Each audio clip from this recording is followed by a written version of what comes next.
الحمد للہ وحدہ والصلاة والسلام علی من لا نبی بعدہ، اما بعد۔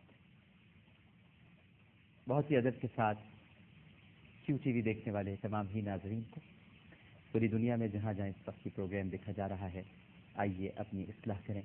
السلام علیکم ورحمۃ اللہ۔ میرا آپ کے ساتھ رمضان المبارک کے دوران یہ پہلا اتفاق ہے کہ براہ راست آپ سے گفتگو کر رہا ہوں۔ ایک بہت ہی خوبصورت چینل ہے، اللہ اور اس کے رسول صلی اللہ علیہ وآلہ وسلم کی باتیں ہمارے اس چینل پر ہوتی ہیں۔ بس یوں سمجھ لیجئے کہ ہر وقت مقرر ہے کسی بھی کام کے ہونے کا۔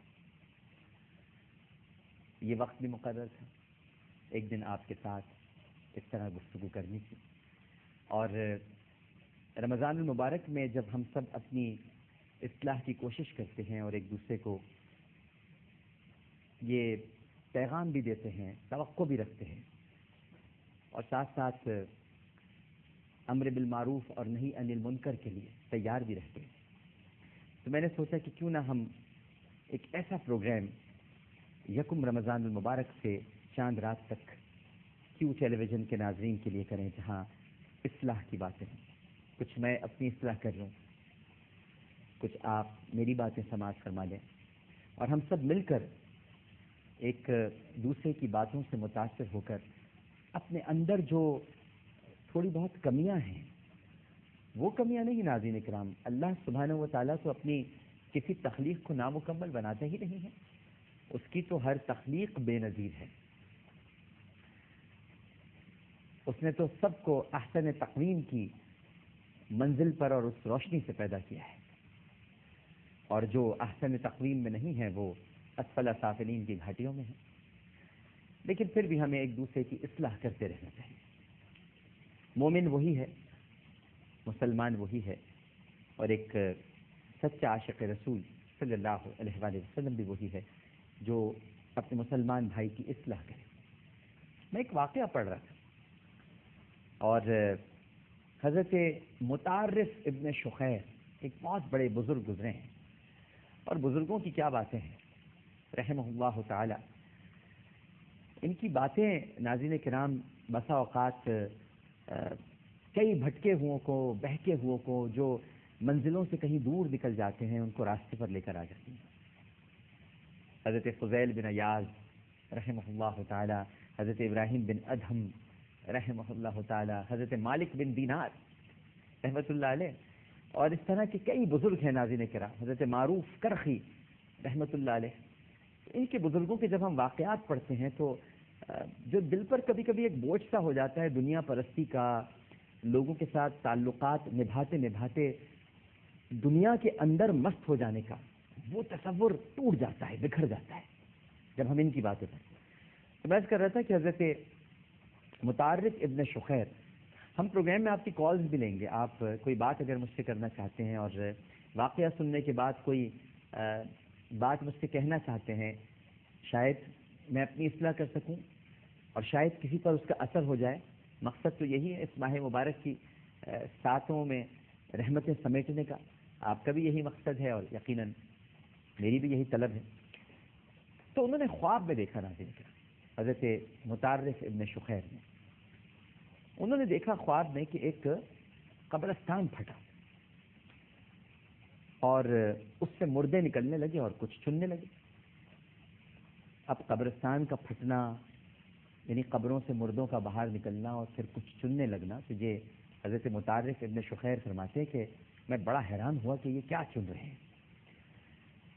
میں نے دیکھا کہ ایک آدمی اپنی قبر سے نکلا اور ایک قبرستان کے پاس ہی ایک درخت تھا، اور وہ وہاں جا کر ٹیک لگا کر بیٹھ گیا۔ مطارف ابن شخیر رحمۃ اللہ علیہ بیان کرتے ہیں کہ میں اس کے پاس گیا اور میں نے جا کے پوچھا کہ بھائی یہ کیا معاجرہ ہے، یہ کیا معاملہ ہے، سب تو چننے میں لگے ہوئے ہیں اور تم درخت سے ٹیک لگائے بیٹھے ہو۔ تو اس شخص نے کہا کہ حضرت ہم وہ مسلمان ہیں جو پہلے مر چکے ہیں، اور یہ جو چن رہے ہیں لوگ آپ دیکھ رہے ہیں چاروں طرف، ادھر بھی ادھر بھی سب جگہ پر قبروں سے نکل کر، یہ دراصل وہ ثواب چن رہے ہیں جو ان کے پچھلے ان تک پہنچا رہے ہیں، یعنی جن کو یہ چھوڑ کر آئے ہیں وہ ثواب ان تک پہنچا رہے ہیں، اس کو چن رہے ہیں۔ تو حضرت متعرف ابن شخیر نے کہا کہ بھائی وہ تو چن رہے ہیں لیکن تو کیوں نہیں چنتا؟ تو بھی چن، جب ثوابی ہے تو پھر تو کیوں ثواب سے محروم ہوتا ہے؟ اس نے کہا کہ حضرت میرا حساب تو تھوک کا ہے۔ تھوک سمجھتے ہیں نا ناظرین، ایک ہوتا ہے ہول سیل اور ایک ہوتا ہے ریٹیل۔ تو جو ہمارے تاجر حضرات ہیں وہ زیادہ بخوبی سمجھیں گے کہ تھوک کا حساب جو ہے وہ ہول سیل ہے، ریٹیل تو پھر آپ کو پرائس طے کر کے ہی ملتا ہے، اور جو ہول سیل ہوتا ہے وہ پھر بہت ساری چیزیں بلک میں مل جاتی ہیں۔ تو اس نے کہا کہ یہ تو تھوک کا ہے بھائی، میرا جو معاملہ ہے۔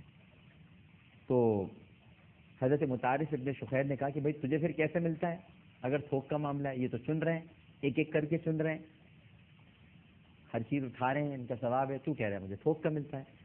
تو شخص نے کہا کہ حضرت کیا بتاؤں، میرا بیٹا حافظ قرآن ہے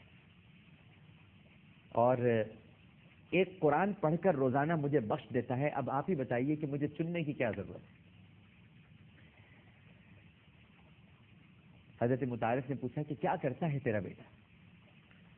تو شخص نے کہا کہ فلاں بازار میں مٹھائی کی دکان والا ہے، بس اتنا کہا اور حضرت متعرف ابن شخیر کی آنکھ کھل گئی۔ فرماتے ہیں کہ میں صبح اٹھتے ہی فجر کی نماز کی ادائیگی کے بعد تھوڑا میں نے انتظار کیا کہ سورج نکلے اور دکانیں کھلیں، بس میں بہت بے چین تھا اور میرا بس جی چاہ رہا تھا کہ کسی طرح میں نکلوں اور جو پتہ اس نے بتایا ہے میں اس دکان کو جا کر دیکھوں، تاکہ ایک تو خواب کی سچائی بھی معلوم ہو اور ذرا اس سے جا کے دریافت بھی کروں۔ صبح آنکھ کھلی تو وہ ظاہر انتظار کرنے کے بعد جیسا کہ میں نے عرض کیا تو وہ اس مٹھائی کی دکان پر پہنچے۔ وہاں جا کر انہوں نے دیکھا کہ ایک نوجوان بڑی خوبصورت داڑھی والا، بڑا نورانی چہرہ ہے ماشاءاللہ، سودا بھی بیچ رہا ہے اور ساتھ ساتھ ہونٹ بھی ہلا رہا ہے۔ انہوں نے پوچھا بچے کیا کر رہے ہو؟ تو اس نے کہا کہ حضرت آپ تشریف لائے ہیں، آپ مجھ سے سوال کر رہے ہیں، میری بڑے نصیب جاگ گئے کہ آپ مجھ سے پوچھ رہے ہیں، میں بس قرآن پڑھ رہا تھا۔ حضرت متعرف ابن شخیر رحمۃ اللہ علیہ نے ارشاد فرمایا کہ بیٹا کس لیے قرآن پڑھ رہے تھے؟ ہمارے ہونٹ ہل رہے ہیں، سودا بیچ رہے ہو، قرآن بھی پڑھ رہے ہو۔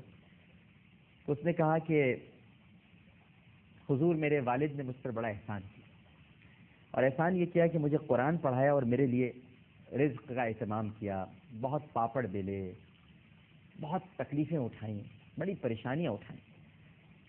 اب میں چاہتا ہوں کہ میں ان کے اس احسان کا بدلہ دوں۔